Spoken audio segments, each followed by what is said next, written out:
अपनी जिंदगी के सबसे यादगार दिन पीएम मोदी अमित शाह को साथ रखना कैसे भूल गए? बीजेपी में ऐसा हुआ क्या? भागवत को सम्मान लेकिन द्रौपदी मुर्मू, शाह, राजनाथ सिंह, नितिन गडकरी क्या हुए दरकिनार? मोदी के मास्टरमाइंड को नहीं पढ़ पाया विपक्ष। कुछ भी सोचने से पहले देखिए अंदर की वो रिपोर्ट जो कोई नहीं दिखाएगा। राम मंदिर के उद्घाटन में कुछ ऐसा हुआ जिसकी कल्पना बीजेपी के किसी कार्यकर्ता को नहीं होगी। 99% लोग ये नहीं समझ पाए कि सियासत में गुजरात से दिल्ली तक साथ निभाने वाले अमित शाह को नरेंद्र मोदी ने राम मंदिर के उद्घाटन में क्यों नहीं बुलाया। विपक्ष का दावा है बीजेपी में सब कुछ ठीक नहीं है। कांग्रेसी पत्रकार इसे मोदी की तानाशाही बता रहे हैं, पर सच्चाई सुनकर आप भी हिल जाएंगे। राजनाथ सिंह, नितिन गडकरी की कोई तस्वीर राम मंदिर उद्घाटन के दौरान दिखाई नहीं देती है। लेकिन ऐसा हुआ क्यों? योगी के अलावा बीजेपी का कोई मुख्यमंत्री क्यों नहीं था? एक से बढ़कर एक नेताओं का नया कपड़ा तैयार था, पर ऐन वक्त किसके कहने पर निमंत्रण नहीं भेजा गया? लाल कृष्ण आडवाणी, राजनाथ सिंह, नितिन गडकरी अगर नहीं जाते तो लोग कहते बीजेपी में गुटबाजी बढ़ गई है। लेकिन अमित शाह का नहीं जाना कुछ बड़ा इशारा करता है। जहां कांग्रेस की सोच खत्म होती है वहां से भाजपा की सोच शुरू होती है। कांग्रेस बीजेपी के राम कहकर प्रचारित प्रसारित करती रही, लेकिन बीजेपी और आरएसएस ने मिलकर इसे देश का इवेंट बना दिया। मोदी सरकार चाहती तो 300 से ज्यादा बीजेपी के सांसदों, 60 से ज्यादा मोदी सरकार के मंत्रियों और हजारों बीजेपी विधायकों को न्योता भेज सकती थी। लेकिन यहाँ योजना दूसरी थी।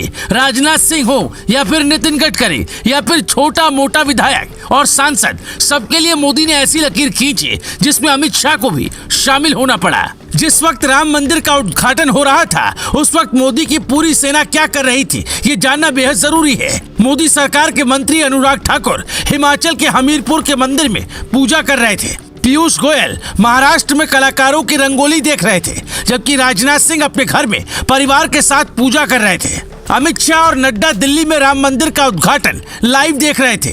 तो उसका मतलब क्या है? ऐसा आदेश मोदी ने क्यों दिया? ये बात समझने के लिए थोड़ा देश हित के बारे में सोचना होगा। विपक्ष का आरोप था ये राम मंदिर का उद्घाटन बीजेपी कर रही है, जबकि ये जनता का कार्यक्रम था। अमित शाह जैसे नेता को मोदी ने इसलिए अयोध्या नहीं बुलाया क्योंकि कुछ दिन पहले ही देश की जनता से प्रधानमंत्री ने हाथ जोड़कर अपील की थी कि 22 जनवरी का कार्यक्रम घर से ही देखें। कहते हैं जब नेता खुद नियम का पालन नहीं करेंगे तो जनता क्यों करेगी? यही कारण है कि नितिन गडकरी से लेकर शाह जैसे नेताओं को अयोध्या नहीं बुलाया गया।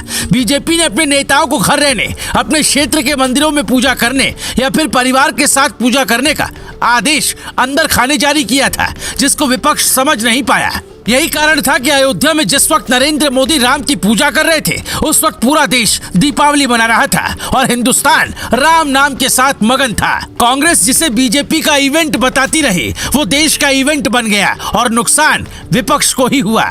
विपक्ष को लगता है राम मंदिर की हवा कुछ दिन बाद धीमी हो जाएगी। क्या आपको भी ऐसा लगता है? जनता को बहुप्रतीक्षित राम मंदिर मिला है तो बदले में जनता के नरेंद्र मोदी को अब 350 सीट पार करवा देगी। योगी आदित्यनाथ और नरेंद्र मोदी के साथ आरएसएस के प्रमुख मोहन भागवत का एक साथ फ्रेम में दिखना क्या कहता है? ऐसे कई सवाल हैं जिसका जवाब विपक्ष नहीं तलाश पाएगा। लेकिन अमित शाह का न जाना बीजेपी में फूट नहीं बल्कि बीजेपी की रणनीति का हिस्सा है। बीजेपी ने अपने नेताओं को न बुलाकर राम मंदिर के उद्घाटन को देश से जोड़ दिया और विपक्ष इस चाल को समझ ही नहीं पाया।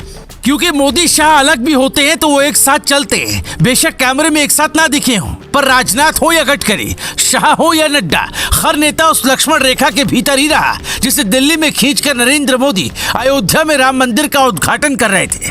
Bureau report, global Bharat TV.